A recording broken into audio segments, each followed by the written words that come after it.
دھرتی ایک کنواری تم نے دلہن سے بنایا، رس برساتے بادل گزرے سہج چلی پروائی، تم کو چھاتی سے لپٹاتے دھرتی کب شرمائی، ہاتھ تمہاری چھوئی تو اس کی انگ کو روپ سہائے، ان ہاتھوں سے کیا گھبرانا، نہیں یہ ہاتھ پرائے، وہ دھرتی جو سدا تمہاری سیوا کرتی جائے، سر پر ہاتھ دھرو گے تم بیٹھی ہے آس لگائے، دن ڈوبا حل پاس کھڑا ہے دیکھو یہ انیائے، اس کی کوکھ میں بیج تمہارا دوجا کیوں پھل پائے، یہی ہے ماتا یہی ہے پتنی یہی تمہاری بیٹی،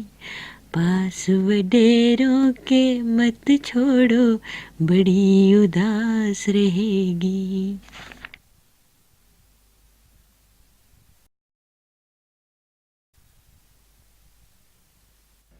یہ میری نظموں کا پہلا مجموعہ ہے۔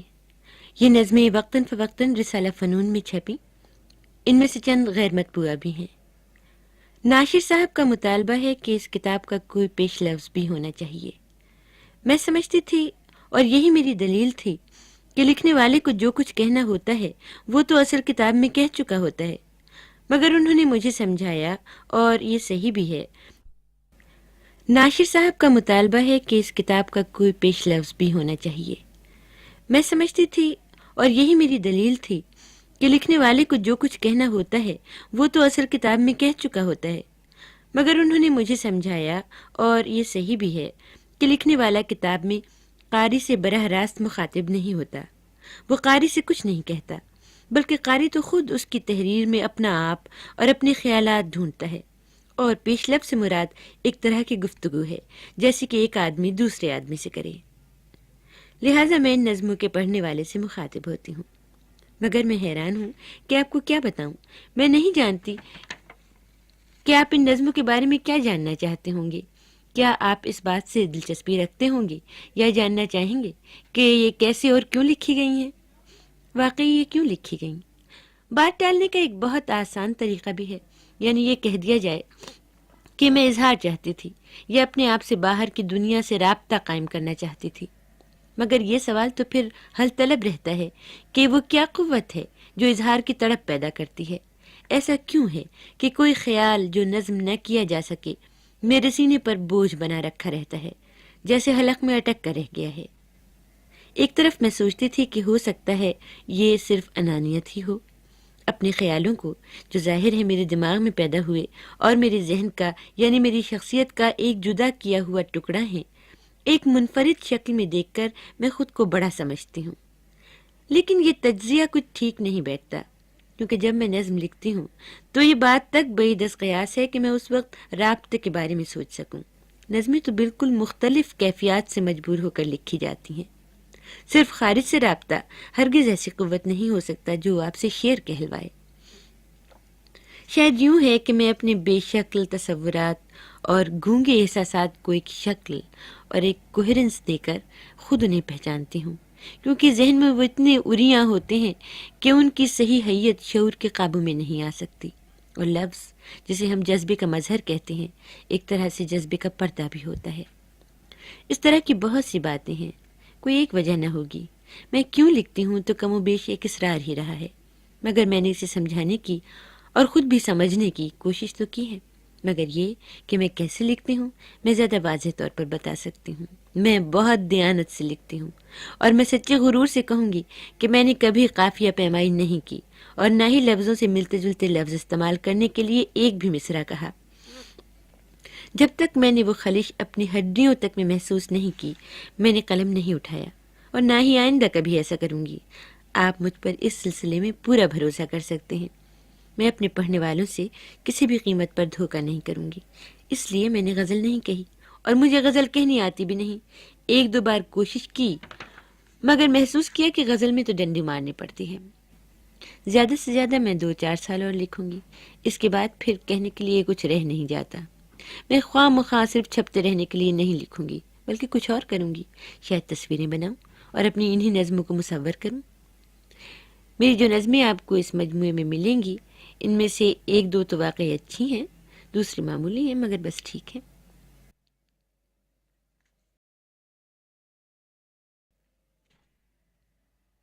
اس نظم کا عنوان ہے پتھر کی زبان۔ اسی اکیلے پہاڑ پر تو مجھے ملا تھا،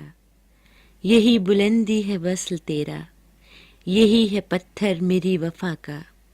اجاڑ چٹیل اداس ویراں، مگر میں صدیوں سے اس سے لپٹی ہوئی کھڑی ہوں، پھٹی ہوئی اوڑھنی میں سانسیں تیری سمیٹے، ہوا کے وحشی بہاؤ پر اڑ رہا ہے دامن، سنبھالا لیتی ہوں پتھروں کو گلے لگا کر، نکیلے پتھر جو وقت کے ساتھ میرے سینے میں اتنے گہرے اتر گئے ہیں کہ میرے جیتے لہو سے سب آس پاس گلنار ہو گیا ہے، مگر میں صدیوں سے اس سے لپٹی ہوئی کھڑی ہوں، اور ایک اونچی اڑان والے پرند کے ہاتھ تجھ کو پیغام بھیجتی ہوں، تو آ کے دیکھے تو کتنا خوش ہو کہ سنگریزے تمام یاقوت بن گئے ہیں، دمک رہے ہیں، گلاب پتھر سے اگ رہا ہے۔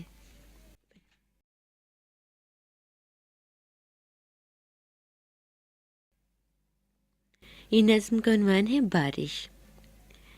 جب بھی میرے آنگن میں بوندیاں برستی ہیں، بند کر کے دروازے بیٹھتی ہوں کمرے میں، جانتی ہوں یہ بوندیں چاہتی ہیں جو مجھ سے، چھت پہ وہ کریں ٹپ ٹپ، کھڑکیوں پہ ہو رم جھم، مجھ کو چھیڑنے کو یہ کیسے روپ بھرتی ہیں، یا تو یوں ٹپکتی ہیں ہر طرف گریں جیسے آنسوؤں کے قطرے سے، اور کبھی دریچے پر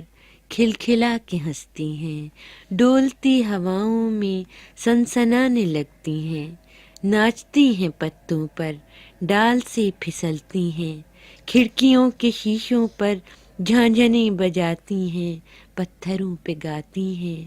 دھیرے دھیرے سب دھرتی سانس لینے لگتی ہے، ہر نفس مہکتا ہے، بند کر کے دروازے بیٹھتی ہوں کمرے میں، پھر بھی ہاتھ بارش کے مجھ کو ڈھونڈ لیتے ہیں، میرے روئیں روئیں کو چھو کے چھوڑ جاتی ہیں ایک لرزشی پہ ہم، اب کہاں چھپوں جا کر، جانتی ہوں یہ بوندیں میرے دل پہ برسیں گی، میری کچی مٹی کو چوم کر جگا دیں گی، اس کی سوندھی خوشبو پھر میں کہاں چھپاؤں گی، لوگ ٹھیک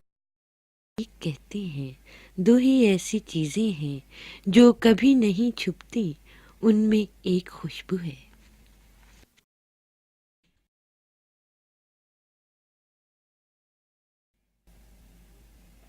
یہ نظم کا عنوان ہے وہ لڑکی۔ کہ جن پر میرا دل دھڑکا تھا وہ سب باتیں دہراتے ہو، وہ جانے کیسی لڑکی ہے تم اب جس کے گھر جاتے ہو، مجھ سے کہتے تھے بن کاجل اچھی لگتی ہیں میری آنکھیں، تم اب جس کے گھر جاتے ہو کیسی ہوں گی اس کی آنکھیں، تنہائی میں چپکے چپکے نازک سپنے بنتی ہوگی، تم اب جس کے گھر جاتے ہو کیا وہ مجھ سے اچھی ہوگی، مجھ کو تم سے کیا دلچسپی، میں ایک ایک کو سمجھاتی ہوں، جب یاد بہت آتے ہو تم یوں جھوٹوں دل بہلاتی ہوں، ایک دن ایسا بھی آئے گا تم مجھ کو پاس نہ پاؤ گے، یاد آنے لگوں گی میں تم کو، پچھتاؤ گے، لیکن میں دل کا درد لیے ان گلیوں میں کھو جاؤں گی، تم لاکھ مجھے ڈھونڈا کرنا کب ہاتھ تمہارے آؤں گی۔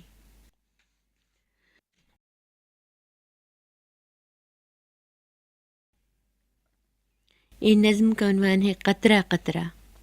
کیونکہ قطرہ قطرہ دل میں آنسو گرتے ہیں۔ ایک آنسو اس شخص کا جو بیگانہ ہے، ایک آنسو اس نام کا جو ہم لے نہ سکے، ایک آنسو اس دعا کا جو پوری نہ ہوئی، ایک فضول سی بات کہ جو بے سود کہی۔ آنسو میرا خواب میں جس سے گھبراؤں، آنسو میری مراد جسے میں بہلاؤں، ایک آنسو اس چہرے کا جو یاد رہے، آنکھوں کے رستے جو دل میں اتر جائے، ایک آنسو اس ٹھہرے ٹھہرے لہجے کا، ایک آنسو اس وہم کا ذہن میں جو آیا، ایک آنسو اس جھوٹ کا جو اوروں سے کہا، پھیکی ہنسی سے کیسے قصہ ختم کیا۔ لمحہ لمحہ رات گزرتی جاتی ہے، قطرہ قطرہ دل میں آنسو گرتے ہیں۔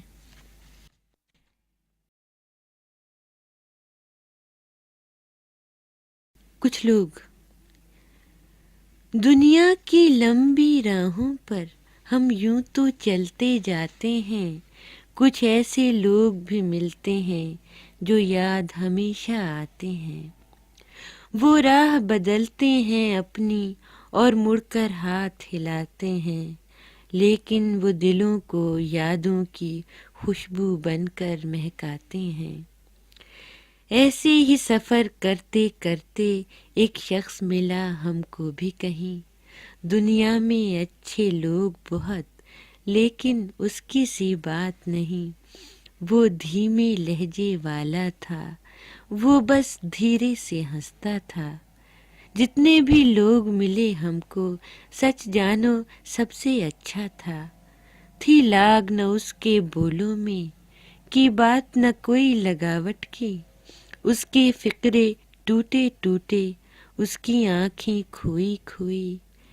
کہہ کر ہی نہ دے جو ہم چاہیں، سو چاہے کرے بیٹھا بیٹھا، پر دیکھے ایسی نرمی سے ایک بار تو ہو جائے دھوکا، گو ساتھ ہمارا خوب رہا، اس کو نہ ہوئی پہچان بہت، گر بوجھ لے دل کی بات کبھی ہو جاتا تھا حیران بہت، اور ہم اس کی حیرانی پر شرمندہ ہو کر رہ جاتے، کچھ اور ہمارا مطلب تھا، پھر دیر تلک یہ سمجھاتے۔ اب چہرہ اس کا اجلا ہو یا آنکھیں اس کی ہوں گہری، یا اس کے پیارے ہونٹوں کی ہر بات لگے ٹھہری ٹھہری، کچھ لوگ جو اچھے ہوتے ہیں اور راہوں میں مل جاتے ہیں ان کو اپنے کام بہت، کب اپنا وقت گنواتے ہیں، کب پیاسے پیاسے رہتے ہیں، کب جی کو روگ لگاتے ہیں۔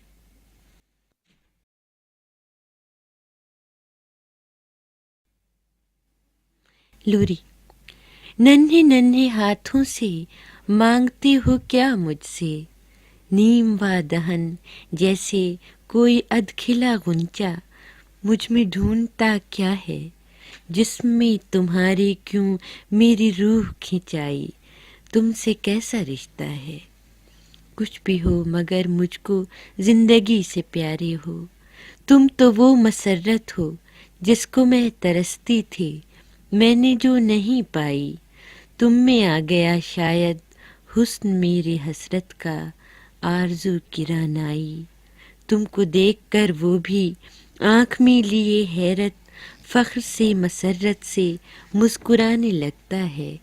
تم میں لوگ پائیں گے سب کوکھ پر میری اس کے پیار کا بوسہ، آج دیکھ لے دنیا کتنا خوبصورت ہے میرے درد کا غنچہ،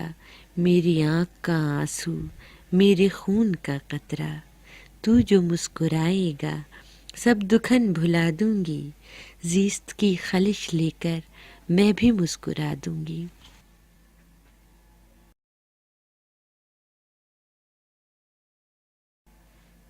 جب نیند بھری ہو آنکھوں میں،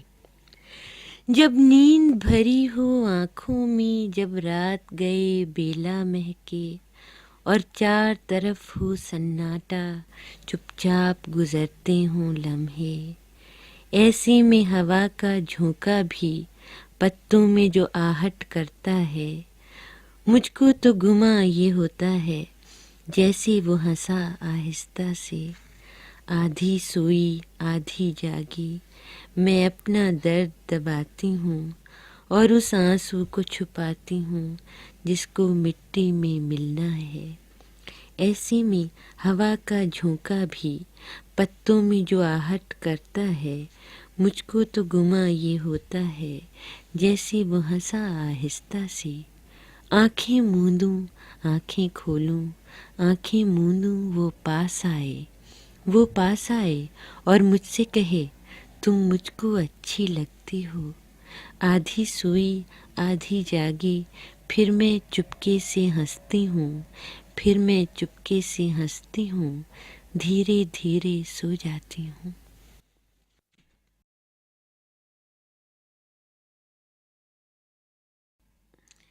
چار سو ہیں سناٹے، چار سو ہیں سناٹے،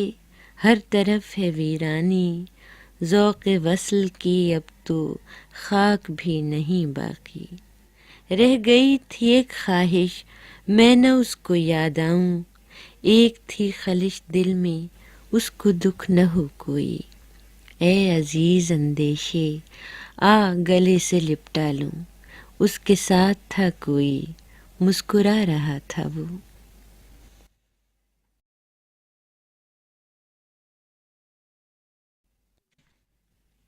اپنے دوست کے لیے، یہ زرد موسم کے خشک پتے، ہوا جنہیں لے گئی اڑا کر، اگر کبھی ان کو دیکھ پاؤ تو سوچ لینا کہ ان میں ہر برگ کی نمو میں زیاں گیا عرق شاخ گل کا، کبھی یہ سرسبز کونپلیں تھے، کبھی یہ شاداب بھی رہے ہیں، کھلے ہوئے ہونٹ کی طرح نرم اور شگفتہ، بہت دنوں تک یہ سبز پتے ہوا کے ریلوں میں بے بسی سے تڑپ چکے ہیں، مگر یہ اب خشک ہو رہے ہیں، مگر یہ اب خشک ہو چکے ہیں، اگر کبھی اس طرف سے گزرو تو دیکھ لینا، برہنہ شاخیں ہوا کے دل میں گڑی ہوئی ہیں، یہ اب تمہارے لیے نہیں ہے۔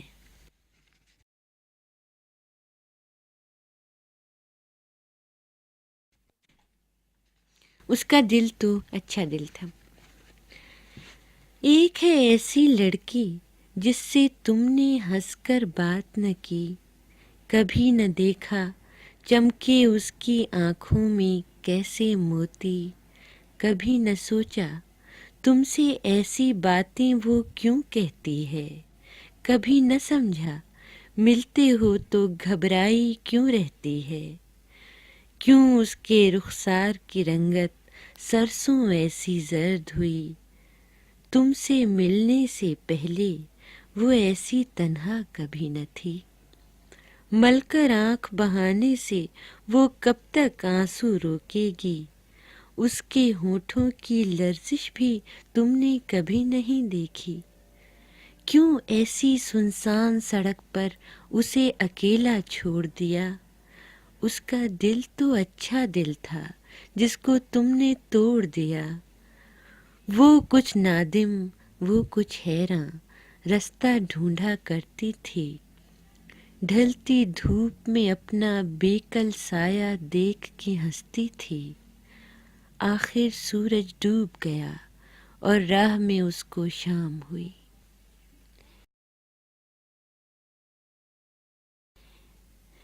ایک حرف تھا لبوں پہ کھٹکتا تھا پھانس سا، ایک نام تھا زبان کا چھالا بنا ہوا، لو میں زباں تراش کے خاموش ہو گئی، لو اب تو میری آنکھ میں آنسو نہیں کوئی،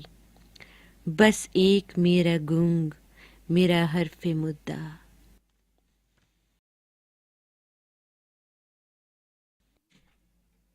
میری نظموں کا پہلا مجموعہ 1967 میں شائع ہوا تھا، نام تھا اس کا پتھر کی زباں۔ موجودہ کتاب میں 1967 سے 1972 تک کی تقریباً تمام نظمیں شامل ہیں۔ گویا یہ 50 کے قریب نظمیں 6 برسوں پر محیط ہیں۔ آپ اسے پتھر کی زبان سے مختلف قسم کی کتاب پائیں گے۔ اس کے بعض موضوعات پر چند لوگوں کو بہت اعتراض ہے۔ ان کے خیال میں یہ فحش ہیں یا چونکانے کے لیے لکھی گئی ہیں۔ آئیے پہلے تو ہم غور کریں کہ ہم لکھتے کیوں ہیں؟ تفریح طبع کے لیے؟ شہرت کے لیے؟ یہ درست نہیں ہے۔ دراصل شاعر ایک دیوار سے اپنا سر پھوڑتا ہوا خود کلامی کرتا ہے۔ اس عمل میں صرف اس کا اپنا مکمل وجود شامل ہے، اس کا دماغی اور جذباتی وجود جو اس کی روح ہے، اور اس کا جسمانی وجود جسے اس کی روح نے ایسے گھیرا ہے جیسے سمندر کا پانی کسی جزیرے کو گھیرتا ہے۔ اس کی نظم پڑھنے یا سننے والے اس عمل میں کہیں شریک نہیں ہوتے، اگر ہوتے ہیں تو صرف اس حد تک کہ اس کی روح کی ارتقاء میں سارے معاشرے کی اخلاقی اقدار حصہ لیتی ہیں، اور اس کے الجھاوے ان اقدار کے باہم ٹکراؤ اور تضاد کا نتیجہ ہوتے ہیں۔ ان تضادات میں شاعر تنہا نہیں الجھا ہوتا۔ جب اخلاقی اقدار اپنی حقیقی روح کھو کر محض رواج بن کر رہ جاتی ہیں تو اس ریزہ ریزہ ہوتے ہوئے بکھرتے ہوئے معاشرے میں ہر فرد اپنے آپ کو اسی کرب کا شکار پاتا ہے۔ اسی خلفشار میں وہ زندگی کرنے کی کوئی ترکیب نکالتا ہے۔ آخری عمر کو پہنچتے پہنچتے بیشتر لوگ مذہبی ہو جاتے ہیں یا ایسے کاموں میں اپنے آپ کو گم کر دینے کی کوشش کرتے ہیں جن کا براہ راست ان کی روحانی کشمکش سے تعلق نہ ہو، مثلاً اپنے پیشے یا کاروبار کے لیے خود کو وقف کر دیتے ہیں۔ ہمیں زندگی کے ہر شعبے میں ایسی مثالیں ملتی ہیں جہاں کچھ لوگ اپنے پیشے کو اپنی زندگی میں سب سے زیادہ اہمیت دیتے ہیں۔ ایسا کمہار جسے زندگی کی ساری خوبصورتی چاک پر گھومتے برتن میں دکھائی دیتی ہے، ایسا ڈاکٹر جو لاعلاج مرض کی دوا کی دریافت میں ساری عمر گزار دیتا ہے، یا ایسا وکیل جسے قانون کی باریکیاں سمجھنے اور ان میں پوشیدہ سینکڑوں معانی کے بیان کرنے میں روحانی مسرت ملتی ہے۔ یہ سب زندگی کی معنی دینے کی کامیاب انسانی کوششیں ہیں۔ ہر مرتبہ معاشرے کی گرتی ہوئی دیواروں کو انہی کوششوں نے سہارا دیا ہے۔ ادیب، شاعر، فلسفی اور آرٹسٹ بھی اسی معاشرے کی پیداوار ہوتے ہیں، مگر ان کا زندگی کرنے کا طریقہ ذرا مختلف ہوتا ہے۔ وہ ایک جوش و خروش سے احتجاج کی صدا بلند کرتے ہیں۔ جن لوگوں نے کبھی احتجاج کا نعرہ نہ لگایا ہو وہ کبھی یہ نہیں جان سکتے کہ یہ کیسی جگر خراش صدا ہوتی ہے، کہ یہ نعرہ بلند کرنا کتنا مشکل ہوتا ہے۔ محسوس کرنے اور صدا احتجاج کے لب تک آنے کے دوران آدمی پر کیا گزر جاتی ہے، اس سے وہ کبھی واقف نہیں ہو سکتے۔ ہاں، جس وقت وہ یہ صدا بلند کرتا ہے، وہ لمحہ جب وہ اپنے سینے میں گول گول گھومتی اپنے بدن کے دیواروں سے ٹکراتی ہوئی اس آواز کو آزاد کرتا ہے، بے شک سرخوشی کی انتہا کا لمحہ ہے۔ تب وہ اپنے آپ سے اوپر اٹھ جاتا ہے جیسے شعلہ لپک کر بلند ہوتا ہے۔ اس وقت اس کا جلال اور اس کا جمال دیدنی ہوتا ہے۔ یہی لمحہ جو آپ اپنی داد ہے اس کے تمام تر کرب کا صلہ ہے۔ معاشرے نے جو ادب اور آرٹ پیدا کیا ہے یہ وہی دیوار ہے اور وہی شوریدہ سر فنکاروں کا پہم سر ٹکرانا۔ لیکن ایک سچائی اٹل ہے، وہ یہ کہ جب سر سلامت نہیں رہتے تو دیوار کیسے سلامت رہ سکتی ہے؟ سچ تو یہ ہے کہ بڑی کھوکھلی دیوار ہے اور بالآخر ٹوٹ جاتی ہے۔ کارگاہ ہستی میں کس حساس ذی روح پر وہ مقام نہیں آیا ہوگا جب اس نے خود کو مقتل کے دروازے پر نہ پایا ہو، جب اسے اپنے وجود کی قیمت نقد جاں سے نہ چکانی پڑی ہو۔ لیکن جب جان سے گزرنا ہی ٹھہرا تو سر جھکا کر کیوں جائیں؟ کیوں نہ اس مقتل کو رزمگاہ بنا دیں، آخری سانس تک جنگ کریں؟ سو میں نے بھی اپنی گردن جھکی ہوئی نہیں پائی۔ میری نظمیں جو آپ کے سامنے ہیں ایک رجز ہیں جسے بلند آواز سے پڑھتی ہوئی میں اپنے مقتل سے گزری۔ اس لحاظ سے بدن دریدہ ایک رزمیہ ہے۔ اسے پڑھ کر اگر لوگ چونکے تو کیا برا ہوا۔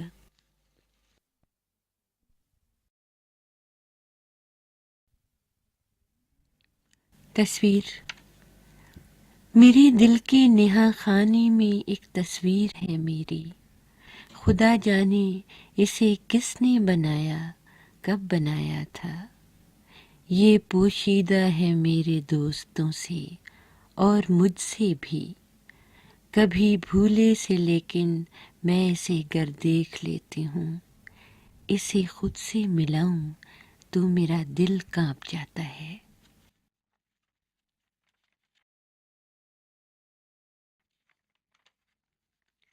عشق آوارہ مزاج، عشق آوارہ مزاج وہ مسافر تو گیا، نہ کوئی اس کی مہک ہے کہ جو دے اس کا پتہ، نہ کوئی نقش کفے پا، نہ کوئی اس کا نشان، کوئی تلخی بھی تہے جام نہ چھوڑی اس نے، زندگی باقی ہے۔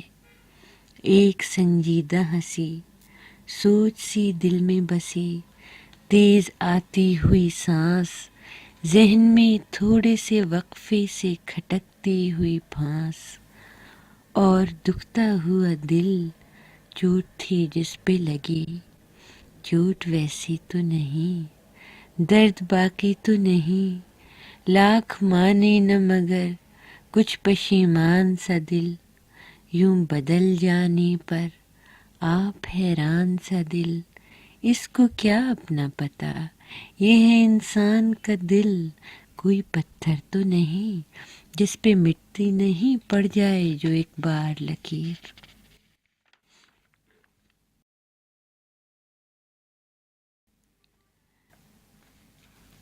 مرقع۔ ہم نے دیکھی عجیب ایک ناری، سانولا رنگ جامنی ساری، اور باتوں میں ایسی چنچلتا، چھوٹے رنگوں کی جیسے پچکاری، اودی بندیا بھووں کے بیچ جڑی، اور بھویں رات کی طرح کاری، جیسے کالا ہرن ہو مدھوبن میں، ایسی ہے اس کی آنکھ کجراری، لال ہونٹوں پہ ایسی مدرا ہے، ہو گئی جس سے سانجھ متواری، اس کی چمپا کلی گلے میں پڑی، گوری کلیوں کی جھولتی ڈاری، جیسے بدلی میں چاند لپٹے ہوں، ایسے کولہوں پہ گھومتی ساری، ہے مدور خطوط سر تا سر، چھاتیاں گول اور گھچ بھاری، لال پتھر کی لونگ ناک میں ہے، یا بھبوکا سی کوئی چنگاری، دیکھو لوگو یہ نار ہے کہ گھٹا، رنگ اور روپ سے بھری ساری، جھکے آکاش جس سے ملنے کو، اسی نرمل دھنک کی ایک دھاری۔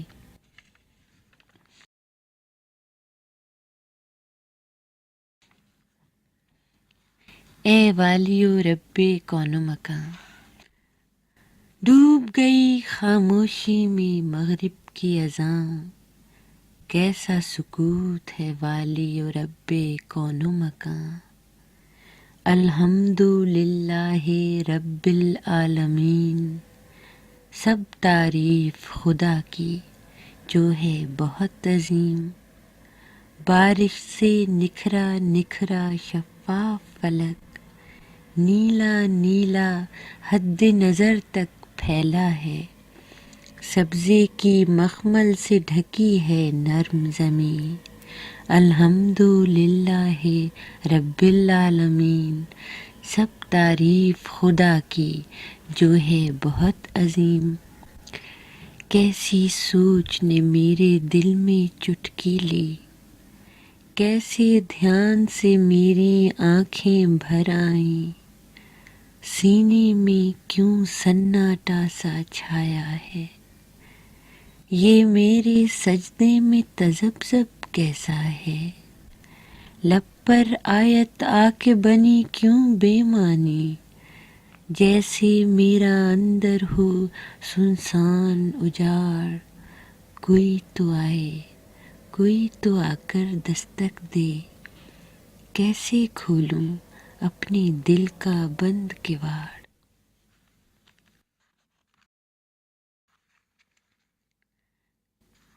سورہ یاسین۔ یہ آخر شب کا سناٹا، اس نیم اندھیرے رستے پر جلدی میں قدم بڑھاتی ہوئی میں ایک اکیلی عورت ہوں، بڑی دیر سے میرے تعاقب میں ایک چاپ ہے جو چلی آتی ہے، گھر، میرا گھر، میں اپنے گھر کیسے پہنچوں؟ سوکھے حلقوم اور بیٹھتے دل سے سوچتی ہوں، شاید میں رستہ بھول گئی، یہ راہ تو میری راہ نہیں، اس راہ سے میں کب گزری تھی؟ سب گلیوں پر یہاں نام لکھے، اس گلی پہ کوئی نام نہیں، اور دور دور تک دم سادھے یہ سارے گھر انجانے ہیں۔ لو، پیلے چاند کا ٹکڑا بھی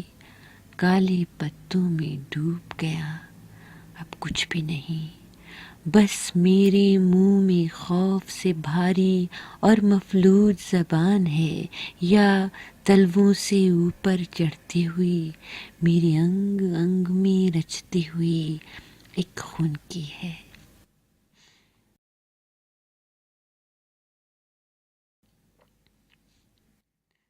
میری اور تمہارے بیچ، میری اور تمہارے بیچ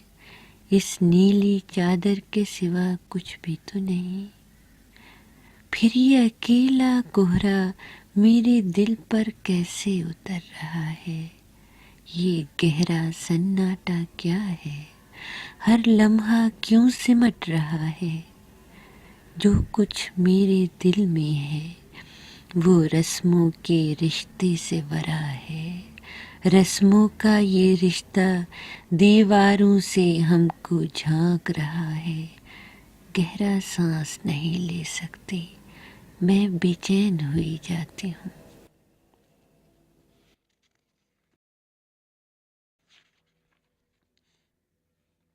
بھیگی کالی رات کی بیٹی، اس کی آغوش میں کتنی گرمی ہے، میں کس طرح اس کی آغوش کو چھوڑ دوں؟ اس کے ہونٹوں کی مانوس خوشبو مجھے کر چکی ہے اسیر، اس کو معلوم کیا؟ میرے کمرے کے باہر بہت زور سے میری کھڑکی پہ سر کو پٹکتی ہوئی چل رہی ہے جو سرما کی تیکھی ہوا، گھر کی امڈی چلی آ رہی ہے جو پچھم سے کالی گھٹا، گھور اندھیرے کے سینے میں گونجی ہے جو بوندیوں کی صدا، ان سے بچپن کا میرا بڑا ساتھ تھا۔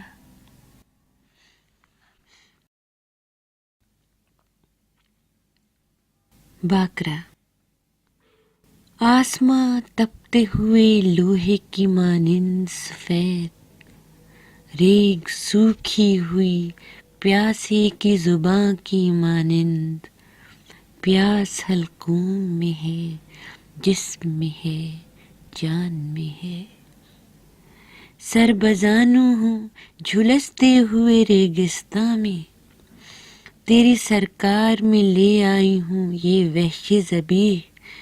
مجھ پہ لازم تھی جو قربانی وہ میں نے کر دی،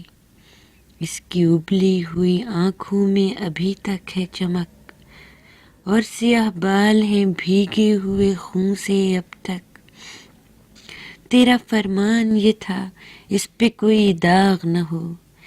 سو یہ بے عیب اچھوتا بھی تھا اندیکھا بھی، بے کراں ریگ میں سب گرم لہو جذب ہوا، دیکھ چادر پہ میری ثبت ہے اس کا دھبا، اے خدا بندے کبیر، اے جبار متکبر و جلیل، ہاں تیرے نام پڑھے اور کیا ذبح اسے، اب کوئی پارے ابر آئے کہیں سایہ ہو، اے خدا بندے عظیم باد تسکین کہ نفس آگ بنا جاتا ہے، قطرے آب کہ جاں لب پہ چلی آئی ہے۔ اسے اسٹاپ کیجیے گا۔